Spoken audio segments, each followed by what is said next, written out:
നമസ്കാരം. അപ്പോൾ നമ്മൾ കുറച്ച് ഓർണമെൻറ്റ്സിൻ്റെ കൂടെ പുതിയ പുതിയ കളക്ഷൻസ് വന്നപ്പോൾ ഇങ്ങനെ കാണിച്ചതാണ്. ഈ ഒരു പീസ് വരുന്ന നല്ല ചോക്കർ പോലെ തന്നെ വന്നിട്ട്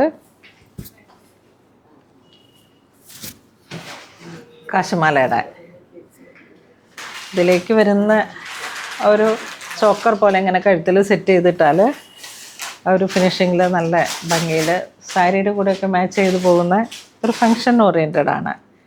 അതിൻ്റെ ആ ഈ ഒരു ഒറ്റ ലോക്കറ്റിന് ചേരുന്ന തരത്തിൽ സ്റ്റഡ്. ഇതിലേക്ക് തന്നെ നമുക്ക് കളർ ചേഞ്ച് വരുന്നതാണ്. ചെറുതായിട്ട് ഇത് റൂബി മാത്രമായിട്ട് വന്നു, ഇത് മൾട്ടി വന്നു, റൂബിയും എമറാൾഡും കൂടെ ചേർന്ന് വന്നു. ഇതിൻ്റെ മാച്ചിങ് ആയിട്ടുള്ള സ്റ്റഡ് അതുപോലെ തന്നെ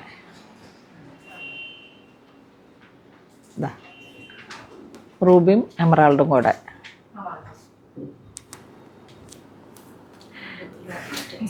ഇതിലോട്ട് വരുമ്പോഴേക്കും ഇത് ഗോപി ആ ഒരു ഡിസൈനാണ്.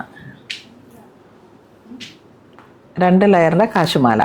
ഇതിൻ്റെ മിഡിലേക്ക് നമുക്ക് കൊടുത്തിരിക്കുന്നത് ലക്ഷ്മി ദേവി ആ ഒരു മോട്ടിഫ് ചേർന്ന് വരുന്നുണ്ട്. അപ്പോൾ ഒരു ടെമ്പിൾ ഓർണമെൻറ്റ്സ് ആയിട്ട് ഇതിനെ നമുക്ക് സെറ്റ് ചെയ്യാം. ടെമ്പിൾ ജ്വല്ലറിയാണ്. അടുത്ത് വരുന്നതൊക്കെ സിമ്പിളായിട്ട് വന്നിട്ട് ഇതാ നോക്കൂ, ഇങ്ങനെ ഇത് കണ്ടോ, ചോക്കർ പോലെ ഇങ്ങനെ സെറ്റ് ചെയ്യാം. സ്റ്റഡ് ഇതൊക്കെ പ്രൈസ് റേഞ്ച് തീരെ കുറവാണേ. ഇതും അതെ, ചെറുതായിട്ടൊരു ആൻറ്റിക് ചെയിൻ. അല്ല, കേരള നമ്മളുടെ പണിയുടെ എന്താ പണ്ടത്തെ ഒരു ഉർവശി ചെയിൻ എന്നൊക്കെ പറയില്ലേ. 500 താഴെയാണ് എല്ലാത്തിൻ്റെ ആ ഒരു പ്രൈസ് റേഞ്ച് വരുന്നത്. പാലക്ക പോലെ ഇങ്ങനെ വരുന്ന ഒരു ഗ്രീൻ ഷെയ്ഡ്. ഇതിലേക്ക് വരുമ്പോഴേക്കും നമുക്ക് 3-4 ലെയറൊക്കെ വരുന്നുണ്ട്. അതിൻ്റെ തന്നെ എമറാൾഡും ഉണ്ട്, റൂബിയും ഉണ്ട്. നടുവിന്നാണ് ഇതിൻ്റെ ഒക്കെ ആണി വരുന്നത്. അപ്പോൾ അതിനനുസരിച്ചിട്ട് നമുക്ക് നല്ല ഭംഗിയിൽ സ്റ്റഡൊക്കെ സെറ്റ് ചെയ്യാം. ആൻറ്റിക് ഗോൾഡാണ് ചെയിനിൻ്റെ ഫിനിഷിങ് വരുന്നത്.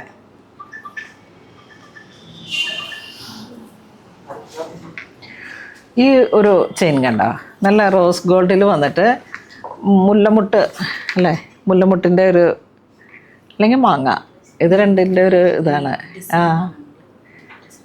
ലിഫ് ഡിസൈൻ ചെറുതായിട്ട് ഇങ്ങനെ ഒരു നെക്ക് പീസ് തന്നെയായിട്ട് നമുക്ക് യൂസ് ചെയ്യാം.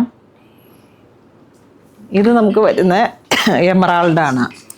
ഇതിൻ്റെ റൂബിയും ഉണ്ട്, 2 ഷെയ്ഡും ഉണ്ട്. റൂബിയാണ് നല്ല ബ്രൈറ്റ്. അത് നമ്മളുടെ ഓർണമെൻറ്റ്സും നമ്മുടെ സാരിക്ക് അനുസരിച്ചോ അല്ലെങ്കിൽ അങ്ങനെ ഒരു ഗ്രീൻ ആകുമ്പോൾ ഇതിൻ്റെ കൂടെ ഒരു കോൺട്രാസ്റ്റ് ആയിട്ട് ഇപ്പോൾ കൂടുതൽ യൂസ് ചെയ്യുന്നു റൂബി.